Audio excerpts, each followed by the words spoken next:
Hello, everyone. I'm Matthew Allen, and welcome back to What a Book.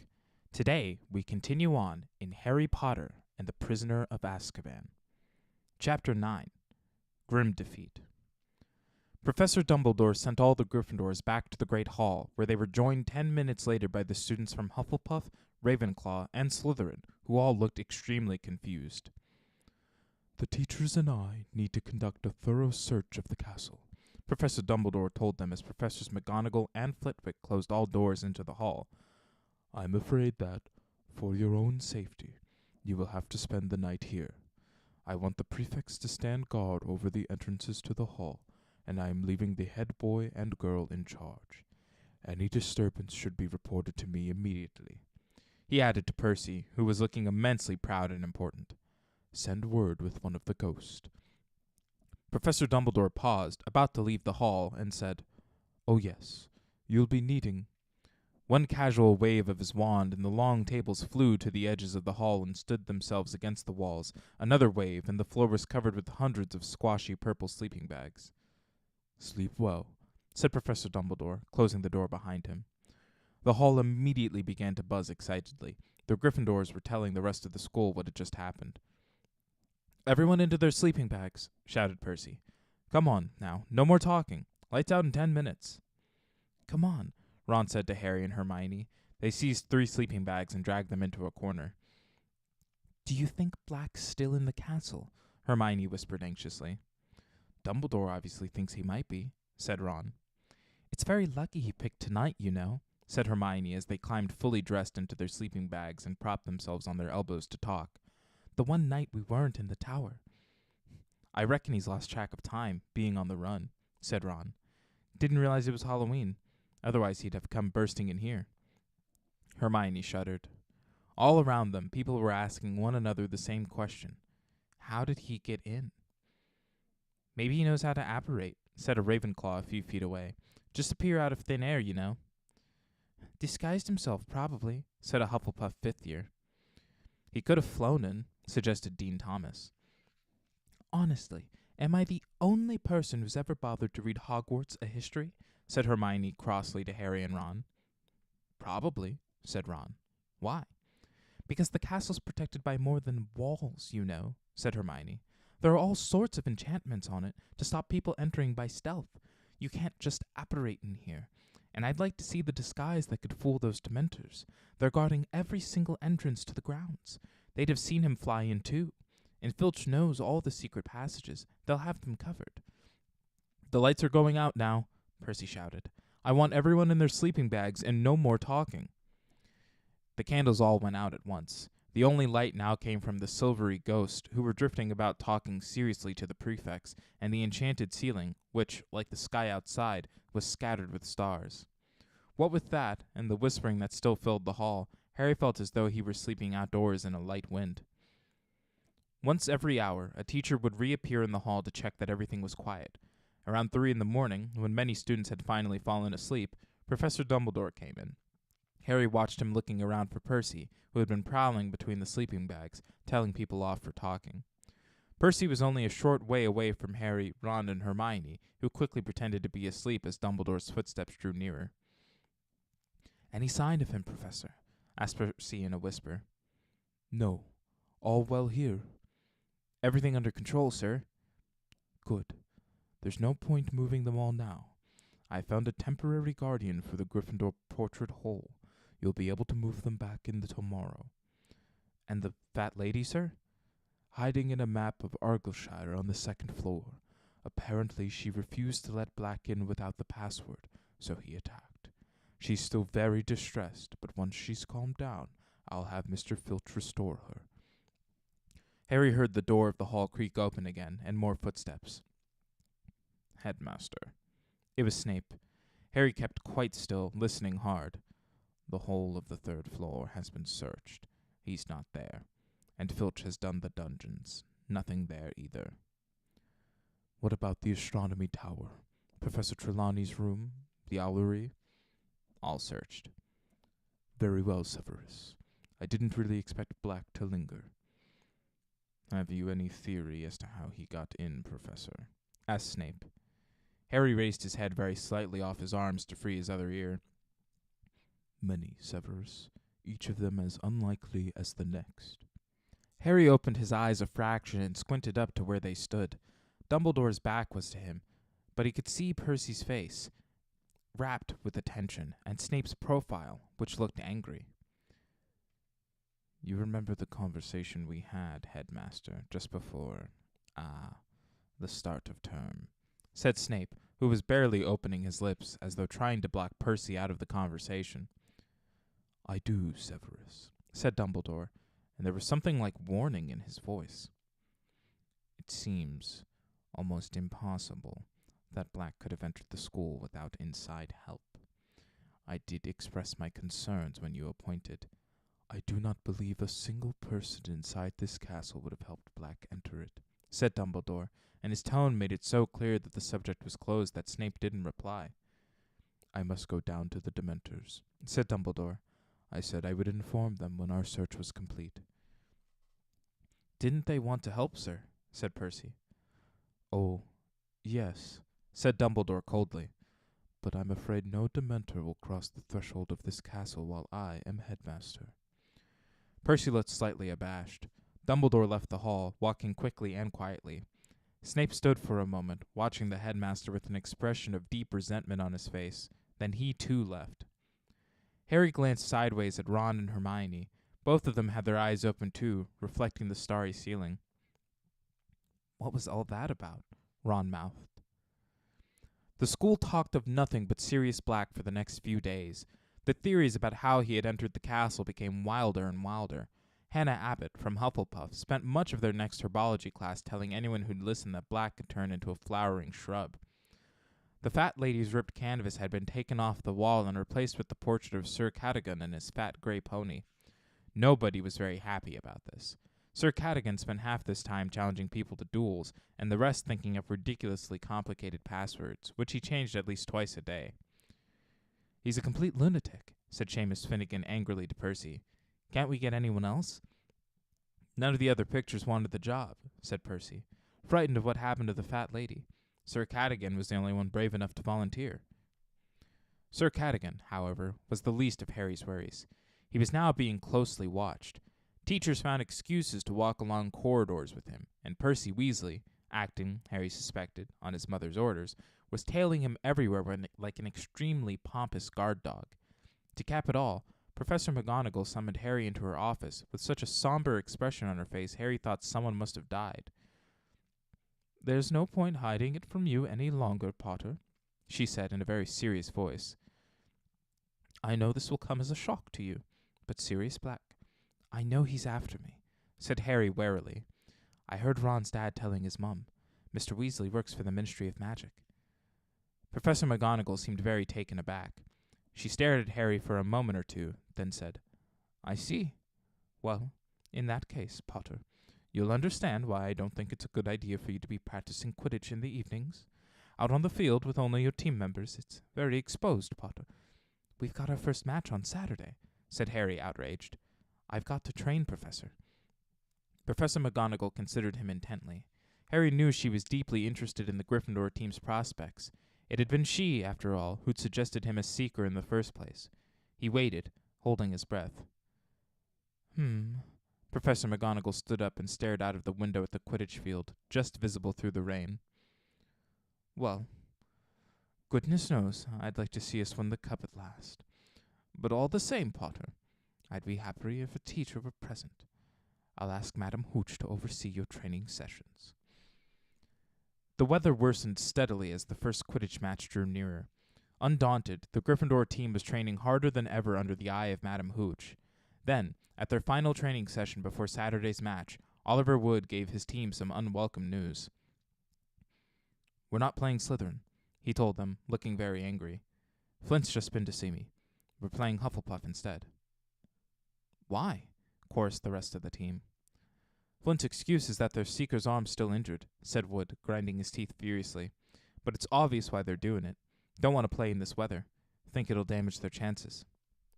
There had been strong winds and heavy rain all day, and as Wood spoke, they heard a distant rumble of thunder.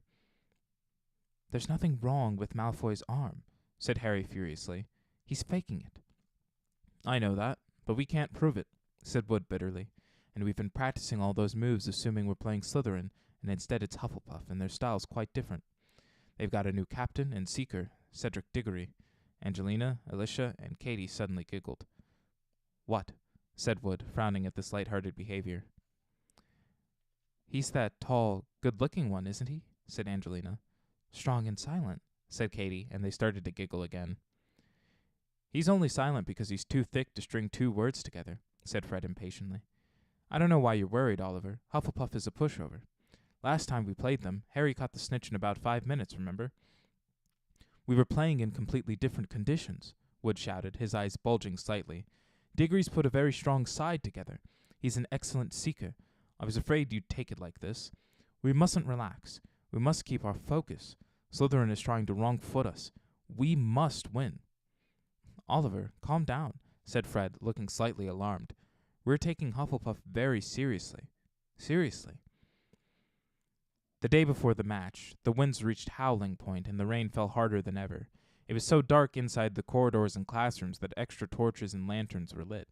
The Slytherin team was looking very smug indeed, and none more so than Malfoy. "Ah, if only my arm was feeling a bit better," he sighed as the gale outside pounded the windows. Harry had no room in his head to worry about anything except the match tomorrow. Oliver Wood kept hurrying up to him between classes and giving him tips. The 3rd time this happened, Wood taught for so long that Harry suddenly realized he was 10 minutes late for Defense Against the Dark Arts, and set off at a run with Wood shouting after him, "Diggory's got a very fast swerve, Harry, so you might want to try looping him." Harry skidded to a halt outside the Defense Against the Dark Arts classroom, pulled the door open, and dashed inside. "Sorry I'm late, Professor Lupin. But it wasn't Professor Lupin who looked up at him from the teacher's desk. It was Snape. "This lesson began 10 minutes ago, Potter, so I think we'll make it 10 points from Gryffindor. Sit down." But Harry didn't move. "Where's Professor Lupin?" he said. "He says he's feeling too ill to teach today," said Snape with a twisted smile. "I believe I told you to sit down." But Harry stayed where he was. "What's wrong with him?" Snape's black eyes glittered. "Nothing life-threatening," he said, looking as though he wished it were. 5 more points from Gryffindor, and if I have to ask you to sit down again, it will be 50. Harry walked slowly to his seat and sat down. Snape looked around at the class. "As I was saying before Potter interrupted, Professor Lupin has not left any record of the topics you have covered so far." "Please, sir, we've done boggarts, redcaps, kappas, and grindylows," said Hermione quickly, "and we're just about to start." "Be quiet," said Snape coldly. "I did not ask for information. I was merely commenting on Professor Lupin's lack of organization." "He's the best Defense Against the Dark Arts teacher we ever had," said Dean Thomas boldly, and there was a murmur of agreement from the rest of the class. Snape looked more menacing than ever. "You are easily satisfied. Lupin is hardly overtaxing you. I would expect first years to be able to deal with redcaps and grindylows. Today we shall discuss—" Harry watched him flick through the textbook to the very back chapter, which he must know why they hadn't covered. "Werewolves," said Snape. "But, sir," said Hermione, seemingly unable to restrain herself, "we're not supposed to do werewolves yet. We're due to start Hinky-Punks." "Miss Granger," said Snape in a voice of deadly calm, "I was under the impression that I am teaching this lesson, not you, and I am telling you all to turn to page 394. He glanced around again. "All of you, now." With many bitter sidelong looks and some sullen muttering, the class opened their books. "Which of you can tell me how we distinguish between the werewolf and the true wolf?" said Snape. Everyone sat in motionless silence, everyone except Hermione, whose hand, as it so often did, had shot straight into the air. "Anyone," Snape said, ignoring Hermione. His twisted smile was back. "Are you telling me that Professor Lupin hasn't even taught you the basic distinction between—" "We told you," said Parvati suddenly. "We haven't got as far as werewolves yet. We're still on—" "Silence!" snarled Snape. Well, well, well. I never thought I'd meet a third-year class who wouldn't even recognize a werewolf when they saw one. I shall make a point of informing Professor Dumbledore how very behind you all are." Please, sir, said Hermione, whose hand was still in the air. The werewolf differs from the true wolf in several small ways. The snout of the werewolf— That is the second time you have spoken out of turn, Miss Granger, said Snape coolly. 5 more points from Gryffindor for being an insufferable know-it-all. Hermione went very red, put down her hand, and stared at the floor with her eyes full of tears. It was a mark of how much the class loathed Snape that they were all glaring at him, because every one of them had called Hermione a know-it-all at least once, and Ron, who told Hermione she was a know-it-all at least twice a week, said loudly, "You asked us a question, and she knows the answer. Why ask if you don't want to be told?" The class knew instantly he'd gone too far. Snape advanced on Ron slowly, and the room held its breath. "Detention, Weasley," Snape said silkily, his face very close to Ron's. "And if I ever hear you criticize the way I teach a class again, you will be very sorry indeed." No one made a sound throughout the rest of the lesson. They sat and made notes on werewolves from the textbook, while Snape prowled up and down the rows of desks, examining the work they had been doing with Professor Lupin. "Very poorly explained. That is incorrect. The kappa is more commonly found in Mongolia. Professor Lupin gave this 8 out of 10. I wouldn't have given it 3. When the bell rang at last, Snape held them back. "You will each write an essay to be handed in to me on the ways you recognize and kill werewolves. I want 2 rolls of parchment on the subject, and I want them by Monday morning. It is time somebody took this class in hand. Weasley, stay behind. We need to arrange your detention." Harry and Hermione left the room with the rest of the class, who waited until they were well out of earshot, then burst into a furious tirade about Snape. "Snape's never been like this with any of our other Defense Against the Dark Arts teachers, even if he did want the job," Harry said to Hermione. "Why's he got it in for Lupin? Do you think this is all because of the boggart?" "I don't know," said Hermione pensively, "but I really hope Professor Lupin gets better soon." Ron caught up with them 5 minutes later, in a towering rage. "Do you know what that—" he called Snape something that made Hermione say Ron— "is making me do? I've got to scrub out the bedpans in the hospital wing. Without magic." He was breathing deeply, his fists clenched. "Why couldn't Black have hidden in Snape's office, eh? He could have finished him off for us." Harry woke extremely early the next morning, so early that it was still dark. For a moment he thought the roaring of the wind had woken him. Then he felt a cold breeze on the back of his neck and sat bolt upright. Peeves the poltergeist had been floating next to him, blowing hard in his ear. "What did you do that for?" said Harry furiously. Peeves puffed out his cheeks, blew hard, and zoomed backward out of the room, cackling. Harry fumbled for his alarm clock and looked at it. It was 4:30.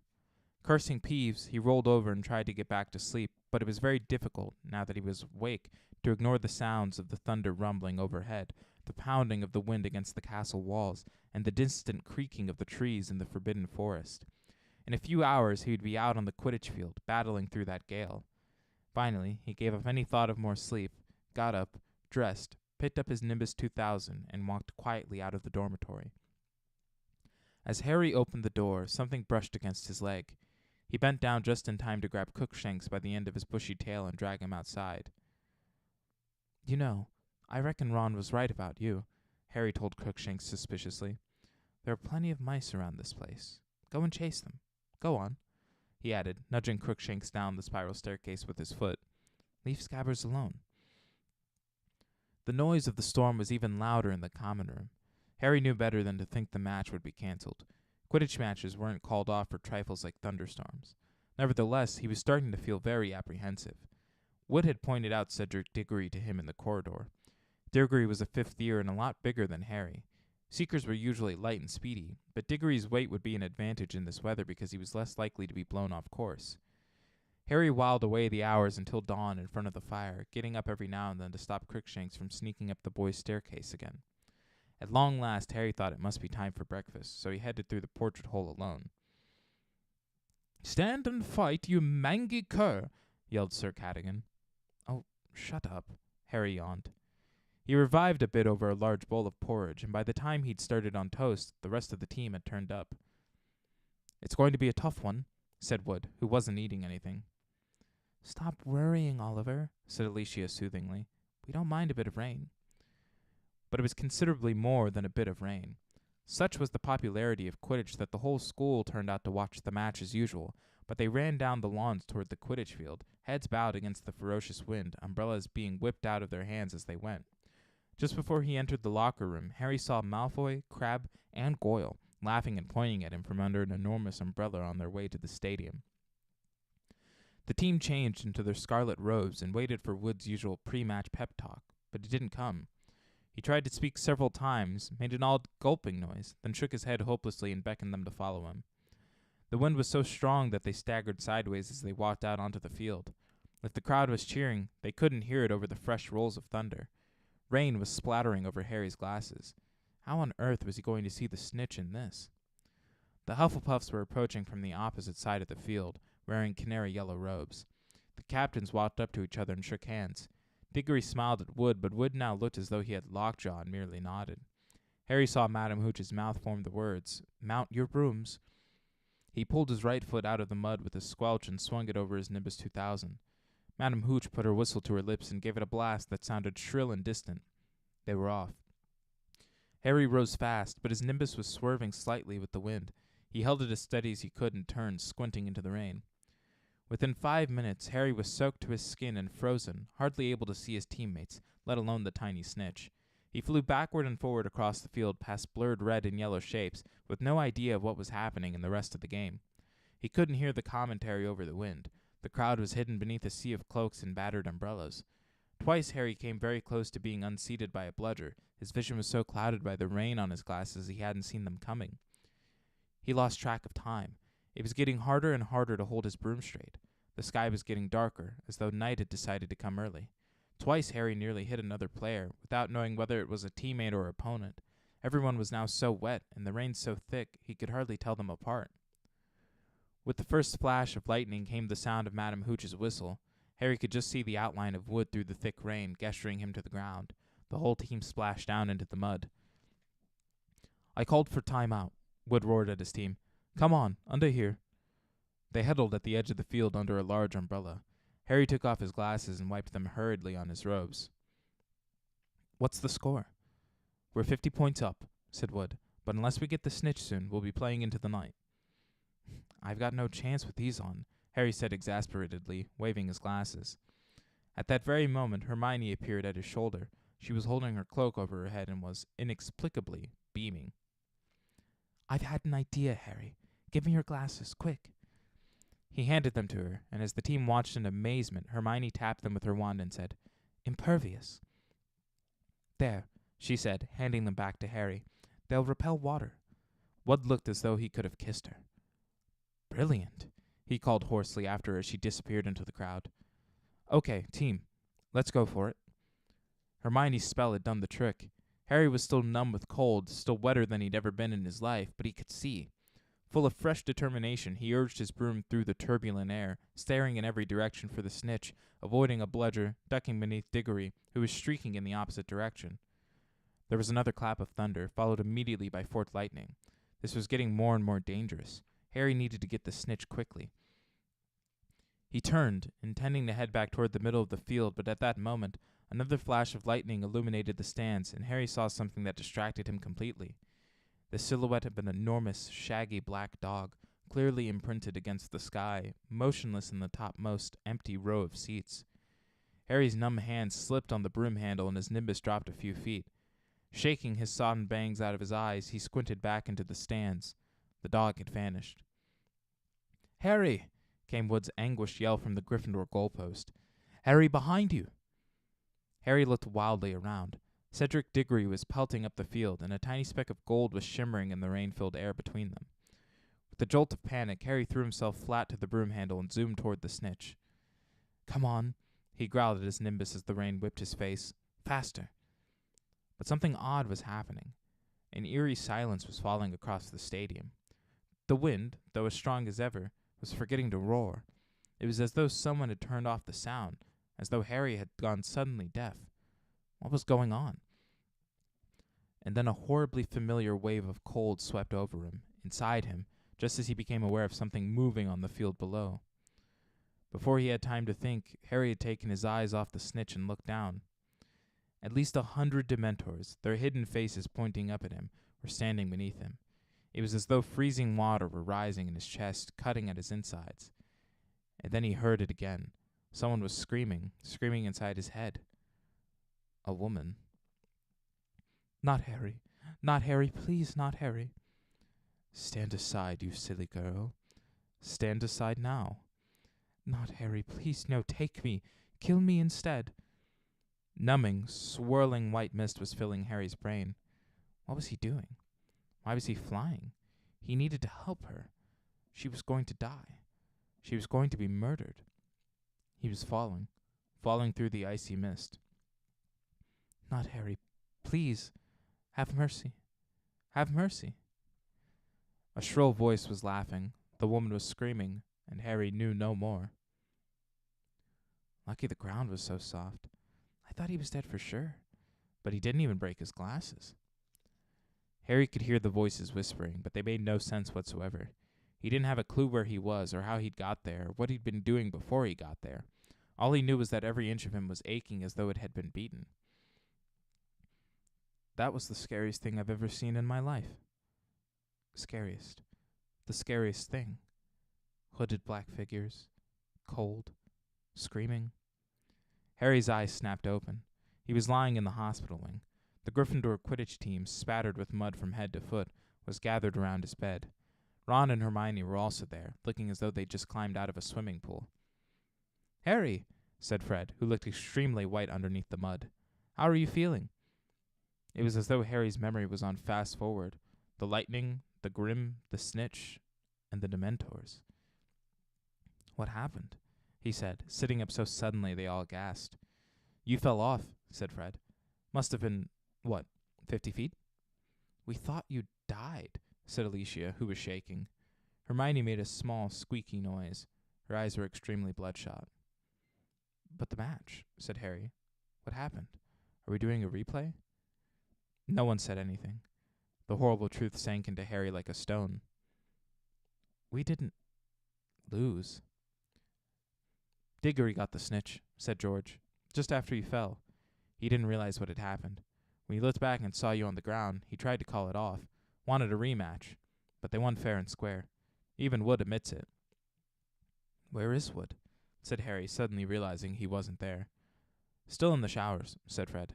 We think he's trying to drown himself. Harry put his face to his knees, his hands gripping his hair. Fred grabbed his shoulder and shook it roughly. Come on, Harry. You've never missed the snitch before. There had to be one time you didn't get it, said George. It's not over yet, said Fred. We lost by 100 points, right? So, if Hufflepuff loses to Ravenclaw, and we beat Ravenclaw and Slytherin, Hufflepuff will have to lose by at least 200 points, said George. But if they beat Ravenclaw? No way. Ravenclaw is too good.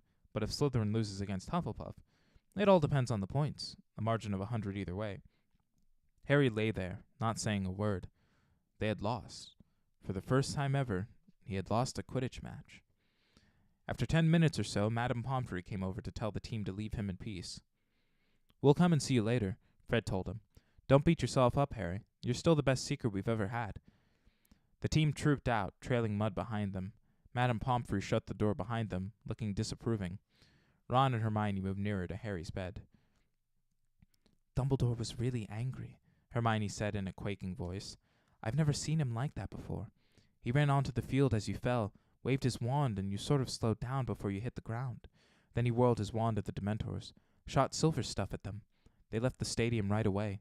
He was furious they'd come onto the grounds. We heard him. Then he magicked you onto a stretcher, said Ron, and walked up to school with you floating on it. Everyone thought you were... His voice faded, but Harry hardly noticed. He was thinking about what the Dementors had done to him, about the screaming voice.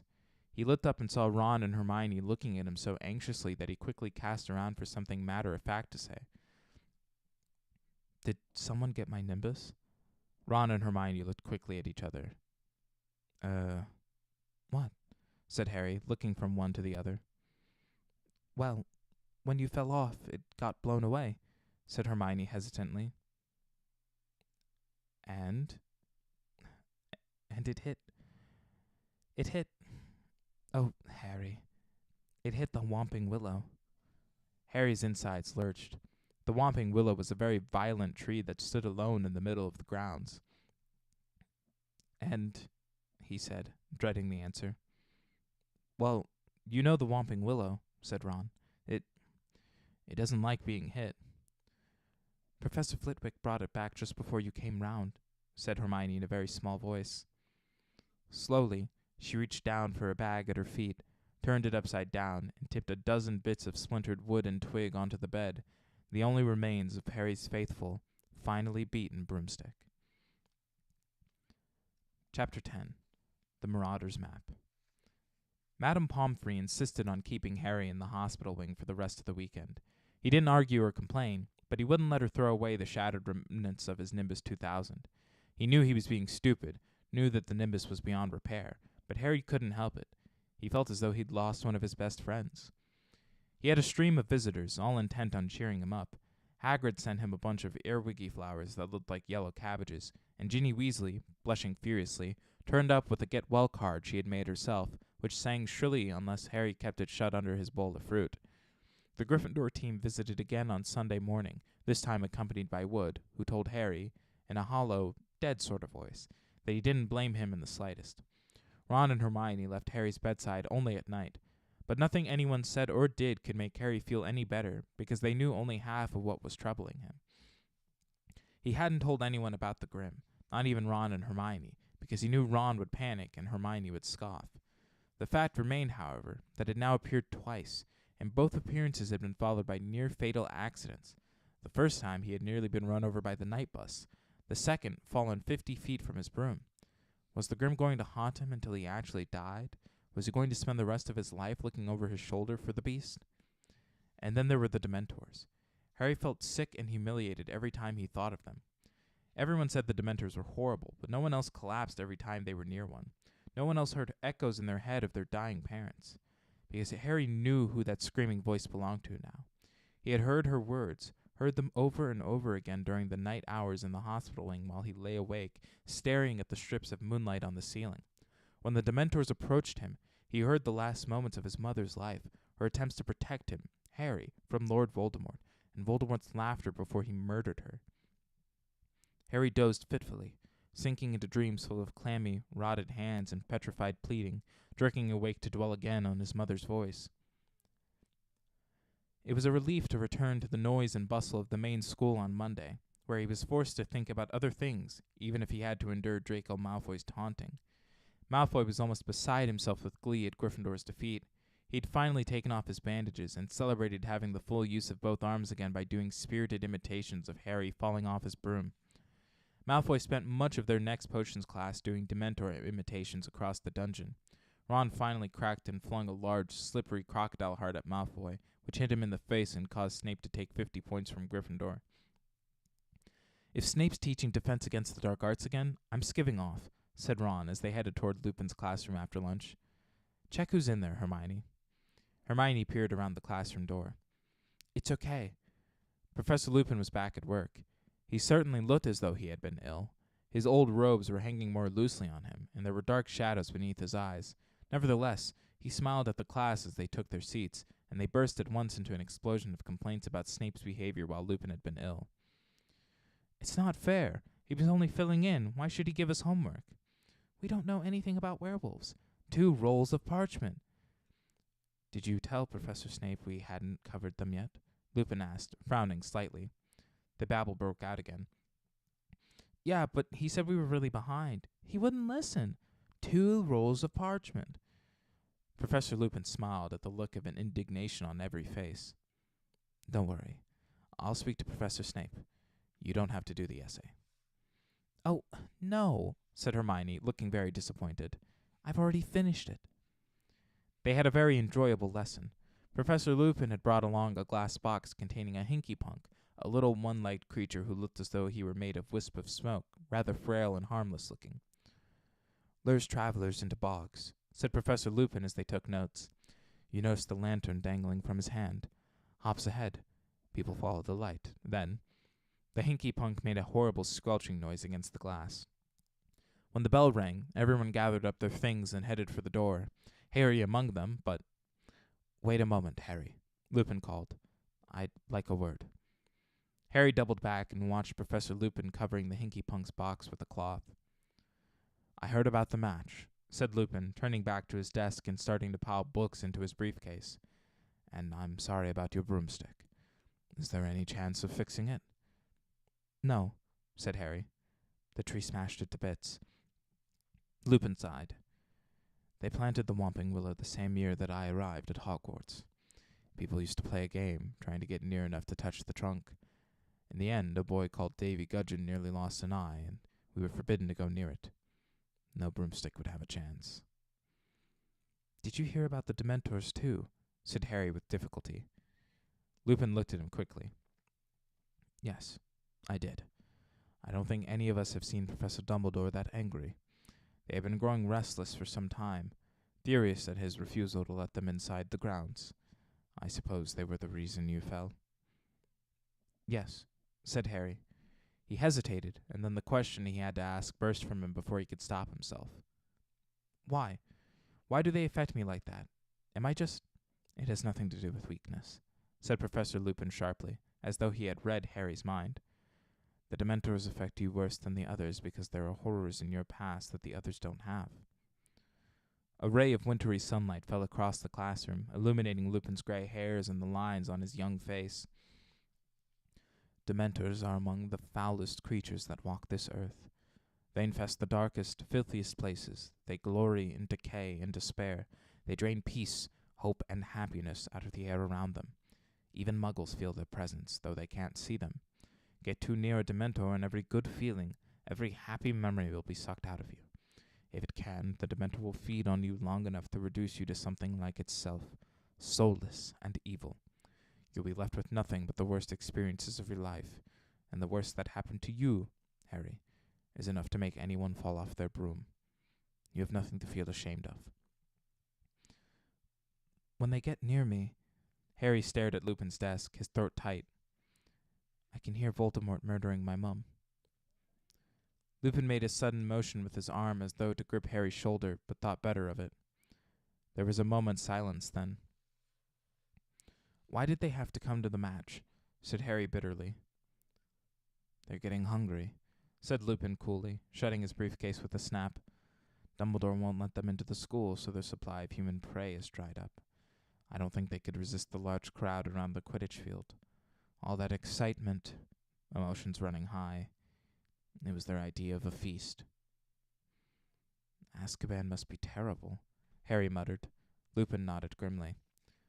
The fortress is set on a tiny island way out to sea, but they don't need walls and water to keep the prisoners in, not when they're all trapped inside their own heads, incapable of a single cheerful thought.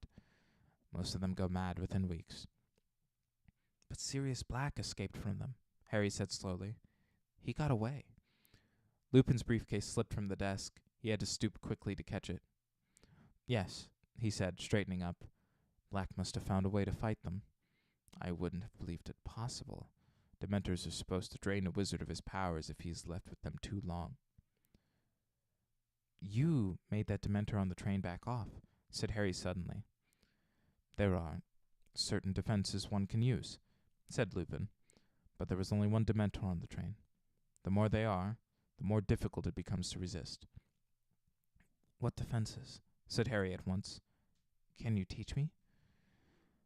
I don't pretend to be an expert at fighting Dementors, Harry. Quite the contrary. But if the Dementors come to another Quidditch match, I need to be able to fight them. Lupin looked into Harry's determined face, hesitated, then said, Well, all right. I'll try and help, but it'll have to wait until next term, I'm afraid. I have a lot to do before the holidays. I chose a very inconvenient time to fall ill. What with the promise of anti-Dementor lessons from Lupin, the thought that he might never have to hear his mother's death again, and the fact that Ravenclaw flattened Hufflepuff in their Quidditch match at the end of November, Harry's mood took a definite upturn. Gryffindor were not out of the running after all, although they could not afford to lose another match. Wood became repossessed of his manic energy, and worked his team as hard as ever in the chilly haze of rain that persisted into December. Harry saw no hint of a Dementor within the grounds. Dumbledore's anger seemed to be keeping them at their stations at the entrances. 2 weeks before the end of the term, The sky lightened suddenly to a dazzling opaline white, and the muddy grounds were revealed one morning covered in glittering frost. Inside the castle, there was a buzz of Christmas in the air. Professor Flitwick, the charms teacher, had already decorated his classroom with shimmering lights that turned out to be real, fluttering fairies. The students were all happily discussing their plans for the holidays. Both Ron and Hermione had decided to remain at Hogwarts, and though Ron said it was because he couldn't stand 2 weeks with Percy, and Hermione insisted she needed to use the library, Harry wasn't fooled. They were doing it to keep him company, and he was very grateful. To everyone's delight except Harry's, there was to be another Hogsmeade trip on the very last weekend of the term. "We can do all of our Christmas shopping there," said Hermione. "Mom and Dad would really love those tooth-flossing string mints from Honeydukes." Resigned to the fact that he would be the only third-year staring behind again, Harry borrowed a copy of Which Broomstick from Wood and decided to spend the day reading up on the different makes.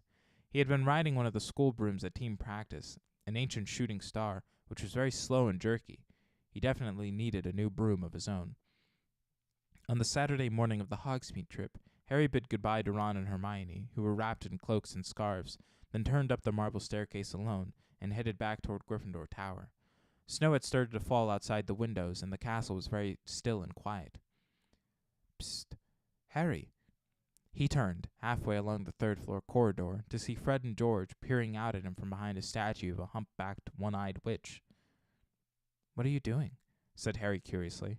"How come you're not going to Hogsmeade?" "We've come to give you a bit of festive cheer before we go," said Fred, with a mysterious wink. "Come in here." He nodded toward an empty classroom to the left of the one-eyed statue. Harry followed Fred and George inside. George closed the door quietly and then turned, beaming, to look at Harry. "Early Christmas present for you, Harry," he said. Fred pulled something from inside his cloak with a flourish and laid it on one of the desks. It was a large, square, very worn piece of parchment with nothing written on it. Harry, suspecting one of Fred and George's jokes, stared at it. "What's this supposed to be?" "This, Harry, is the secret of our success," said George, patting the parchment fondly. "It's a wrench, giving it to you," said Fred, "but we decided last night your need's greater than ours." "Anyway, we know it by heart," said George. "We bequeath it to you. We don't really need it anymore." "And what do I need with a bit of old parchment?" said Harry. "A bit of old parchment," said Fred, closing his eyes with a grimace as though Harry had morally offended him. "Explain, George." "Well, when we were in our first years, Harry, young, carefree, and innocent." Harry snorted. He doubted whether Fred and George had ever been innocent. "Well, more innocent than we are now. We got into a spot of bother with Filch. We let off a dungeon bomb in the corridor, and it upset him for some reason. So he hauled us off to his office and started threatening us with the usual detention, disembowelment, and we couldn't help noticing a drawer in one of his filing cabinets marked confiscated and highly dangerous." "Don't tell me," said Harry, starting to grin. "Well, what would you have done?" said Fred. "George caused a diversion by dropping another dung bomb. I whipped the drawer open and grabbed this." "It's not as bad as it sounds, you know," said George. "We don't reckon Filch ever found out how to work it. He probably suspected what it was, though, or he wouldn't have confiscated it." "And you know how to work it?" "Oh, yes," said Fred, smirking. "This little beauty's taught us more than all the teachers in this school." "You're winding me up," said Harry, looking at the ragged old bit of parchment. "Oh, are we?" said George. He took out his wand, touched the parchment lightly, and said, "I solemnly swear that I am up to no good." And at once, thin ink lines began to spread like a spider's web from the point that George's wand had touched. They joined each other, they crisscrossed, they fanned into every corner of the parchment. Then words began to blossom across the top, great curly green words that proclaimed, "Messengers Mooney, Wormtail, Padfoot, and Prongs, purveyors of aids to magical mischief makers, are proud to present the Marauder's Map." It was a map showing every detail of the Hogwarts castle and grounds, but the truly remarkable thing were the tiny ink dots moving around it, each labeled with a name in minuscule writing. Astounded, Harry bent over it. A labeled dot in the top left corner showed that Professor Dumbledore was pacing his study, the caretaker's cat, Mrs. Norris, was prowling the second floor, and Peeves the poltergeist was currently bouncing around the trophy room. And as Harry's eyes traveled up and down the familiar corridors, he noticed something else. This map showed a set of passages he had never entered, and many of them seemed to lead right into Hogsmeade, said Fred, tracing one of them with his finger. "There are 7 in all. Now, Filch knows about these 4. He pointed them out. but we're sure we're the only ones who know about these. Don't bother with the one behind the mirror on the 4th floor. We used it until last winter, but it's caved in, completely blocked. And we don't reckon anyone's ever used this one, because the whomping willow's planted right over the entrance. But this one leads right into the cellar of Honeydukes. We've used it loads of times, and as you might have noticed, the entrance is right outside this room, through that one-eyed old crone's hump. Mooney, Wormtail, Padfoot, and Prongs, sighed George, patting the heading of the map. We owe them so much. Noble men, working tirelessly to help a new generation of lawbreakers, said Fred solemnly. Right, said George briskly. Don't forget to wipe it after you've used it. Or anyone can read it, Fred said warningly. Just tap it again and say, Mischief managed, and it'll go blank. So, young Harry, said Fred in an uncanny impersonation of Percy, mind you behave yourself. See you in Honeydukes, said George, winking. They left the room, both smirking in a satisfied sort of way. Harry stood there, gazing at the miraculous map. He watched the tiny ink Mrs. Norris turn left and pause to sniff at something on the floor. If Filch really didn't know, he wouldn't have to pass the Dementors at all. But even as he stood there, flooded with excitement, something Harry had once heard Mr. Weasley say came floating out of his memory. Never trust anything that can think for itself if you can't see where it keeps its brain. This map was one of those dangerous magical objects Mr. Weasley had been warning against. Aids for magical mischief makers. But then, Harry reasoned, he only wanted to use it to get into Hogsmeade. It wasn't as though he wanted to steal anything or attack anyone, and Fred and George had been using it for years without anything horrible happening. Harry traced the secret passage to Honeydukes with his finger. Then, quite suddenly, as though following orders, he rolled up the map, stuffed it inside his robes, and hurried to the door of the classroom. He opened it a couple of inches. There was no one outside. Very carefully, he edged out of the room and behind the statue of the one-eyed witch. What did he have to do? He pulled out the map again and saw, to his astonishment, that a new ink figure had appeared upon it, labeled Harry Potter. This figure was standing exactly where the real Harry was standing, about halfway down the 3rd-floor corridor. Harry watched carefully. His little ink self appeared to be tapping the witch with his minute wand. Harry quickly took out his real wand and tapped the statue. Nothing happened. He looked back at the map. The tiniest speech bubble had appeared next to his figure. The word inside said, Descendium. Descendium, Harry whispered, tapping the stone witch again. At once, the statue's hump opened wide enough to admit a fairly thin person.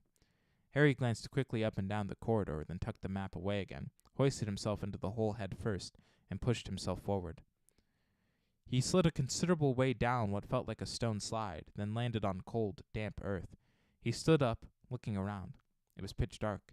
He held up his wand, muttered, Lumos, and saw that he was in a very narrow, low, earthy passageway.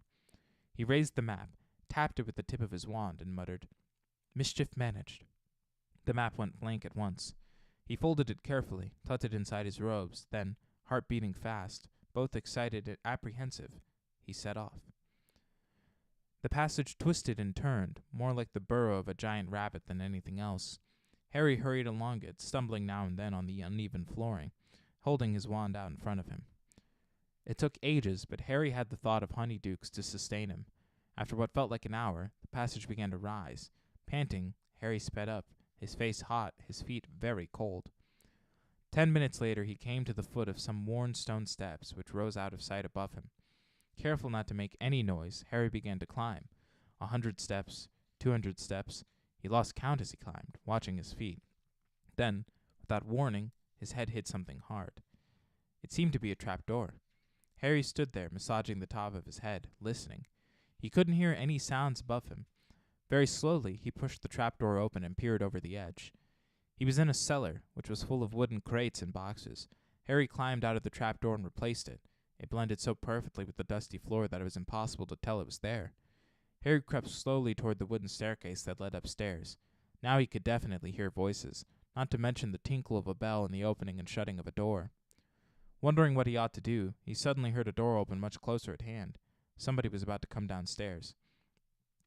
"And get another box of jelly slugs, dear. They've nearly cleaned us out," said a woman's voice. A pair of feet was coming down the staircase. Harry leapt behind an enormous crate and waited for the footsteps to pass.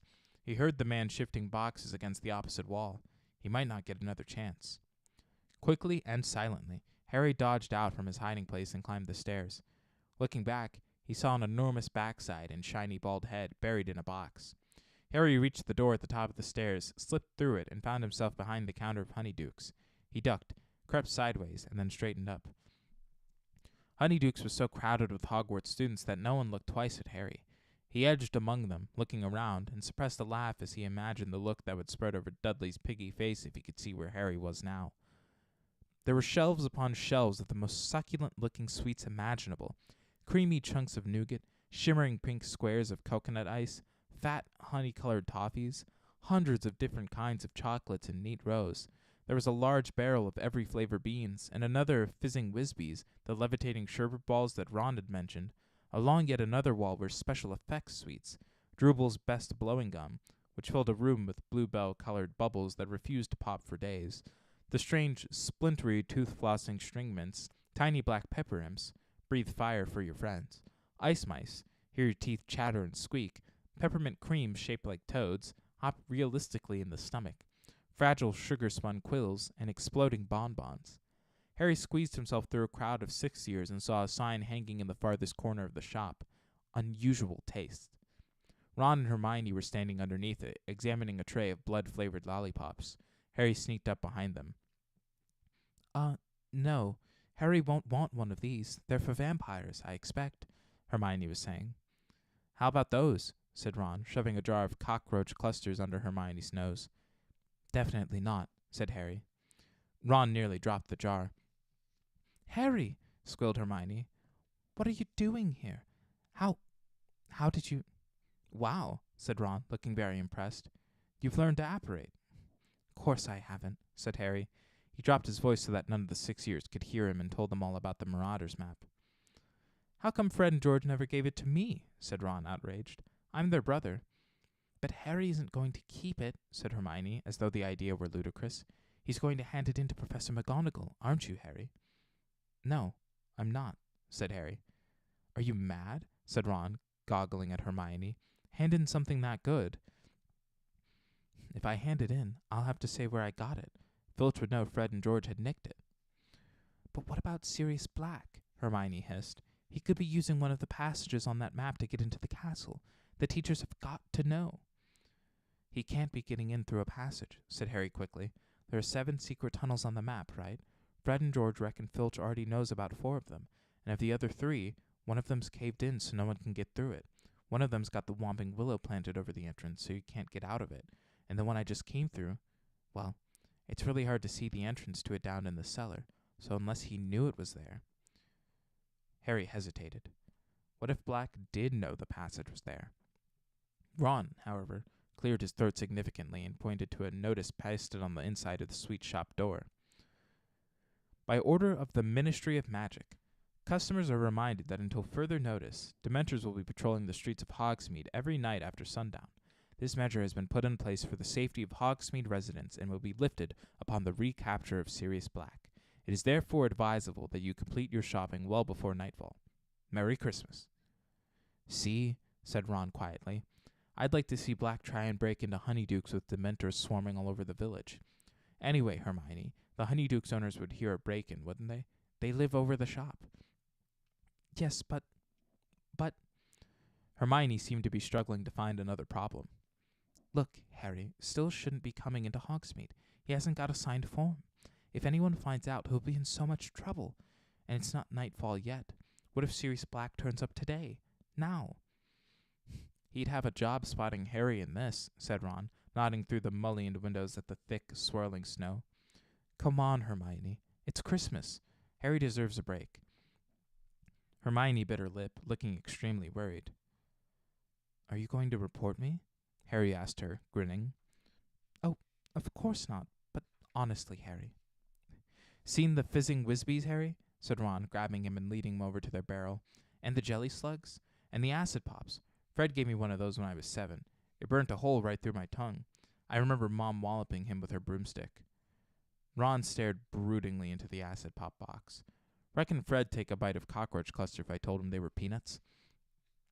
When Ron and Hermione had paid for all their sweets, the 3 of them left Honeydukes for the blizzard outside. Hogsmeade looked like a Christmas card. The little thatched cottages and shops were all covered in a layer of crisp snow. There were holly wreaths on the door and strings of enchanted candles hanging in the trees. Harry shivered. Unlike the other two, he didn't have his cloak. They headed up the street, heads bowed against the wind, Ron and Hermione shouting through their scarves. "That's the post office. Zonko's is up there. We could go to the Shrieking Shack." "Tell you what," said Ron, his teeth chattering. "Shall we go for a butterbeer and the 3 broomsticks?" Harry was more than willing. The wind was fierce and his hands were freezing, so they crossed the road, and in a few minutes were entering the tiny inn. It was extremely crowded, noisy, warm, and smoky. A curvy sort of woman with a pretty face was serving a bunch of rowdy warlocks up at the bar. "That's Madame Rosmerta," said Ron. "I'll get the drinks, shall I?" he added, going slightly red. Harry and Hermione made their way to the back of the room, where there was a small, vacant table between the window and a handsome Christmas tree, which stood next to the fireplace. Ron came back 5 minutes later, carrying 3 foaming tankards of hot butterbeer. "Merry Christmas," he said happily, raising his tankard. Harry drank deeply. It was the most delicious thing he'd ever tasted and seemed to heat every bit of him from the inside. A sudden breeze ruffled his hair. The door of the 3 broomsticks had opened again. Harry looked over the rim of his tankard and choked. Professor McGonagall and Flitwick had just entered the pub with a flurry of snowflakes, shortly followed by Hagrid, who was deep in conversation with a portly man in a lime-green bowler hat and a pinstriped cloak, Cornelius Fudge, Minister of Magic. In an instant, Ron and Hermione had both placed hands on the top of Harry's head and forced him off his stool and under the table. Dripping with butterbeer and crouching out of sight, Harry clutched his empty tankard and watched the teachers and Fudge's feet move toward the bar, pause, then turn and walk right toward him. Somewhere above him, Hermione whispered, "Mobiliarbus." The Christmas tree beside their table rose a few inches off the ground, drifted sideways, and landed with a soft thump right in front of their table, hiding them from view. Staring through the dense lower branches, Harry saw 4 sets of chair legs move back from the table right beside theirs, then heard the grunts and sighs of the teachers and ministers as they sat down. Next he saw another pair of feet, wearing sparkly turquoise high heels, and heard a woman's voice. "A small gilly water?" "Mine," said Professor McGonagall's voice. 4 pints of mulled mead."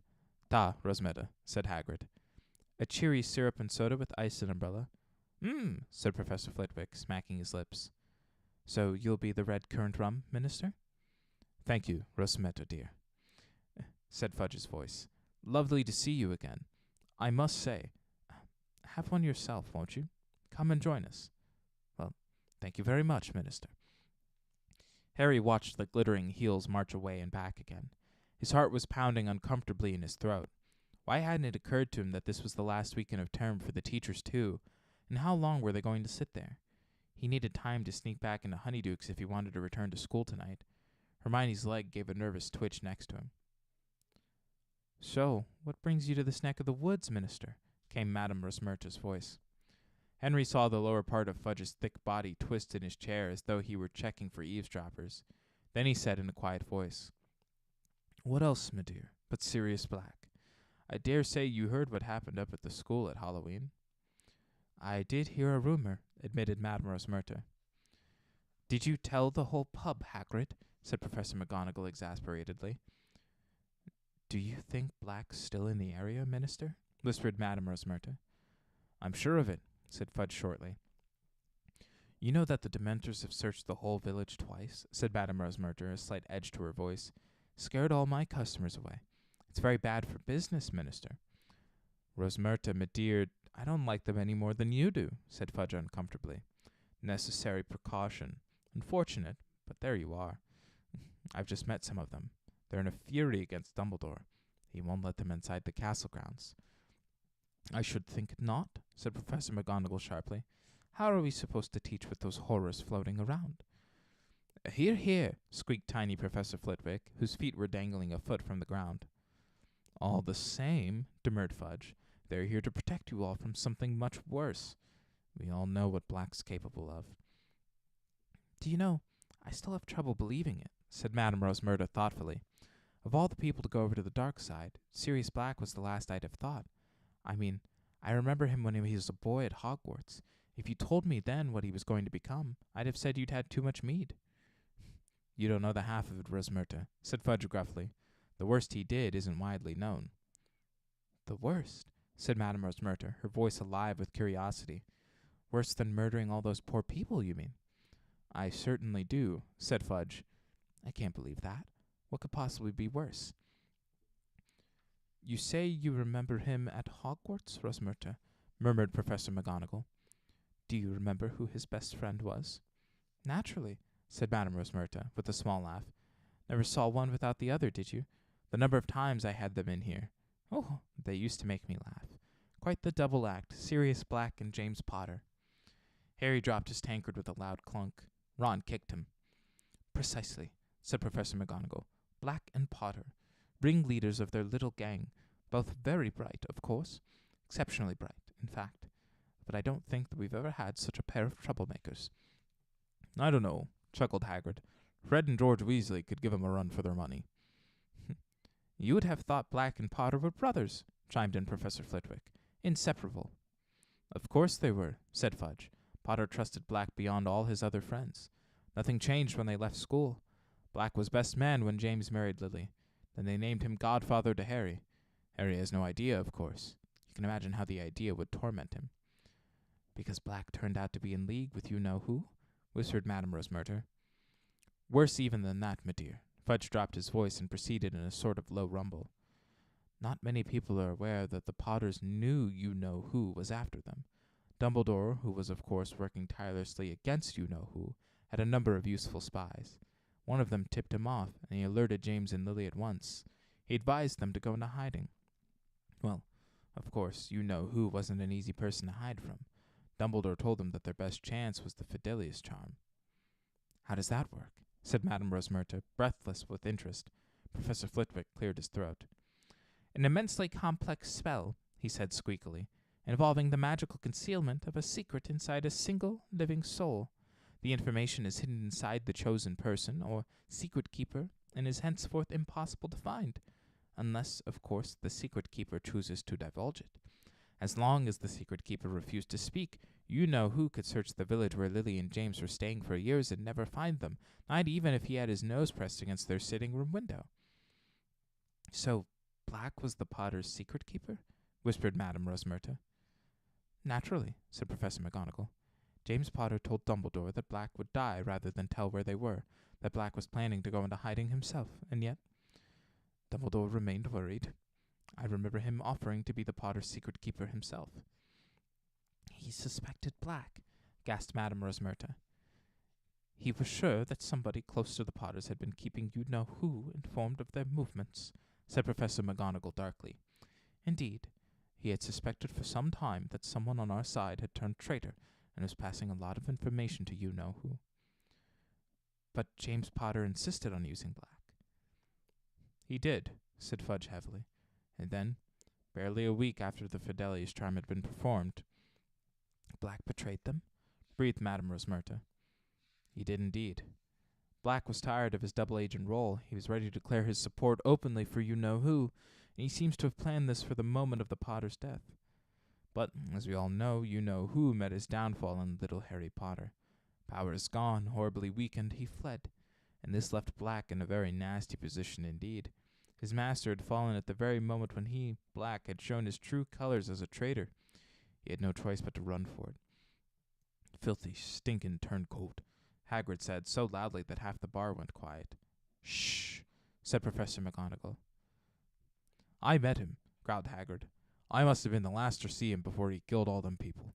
It was me what rescued Harry from Lily and James' house after they was killed. Just got him out of the ruins, poor little thing, with a great slash across his forehead, and his parents dead. And Sirius Black turns up on that flying motorbike he used to ride. Never occurred to me what he was doing there.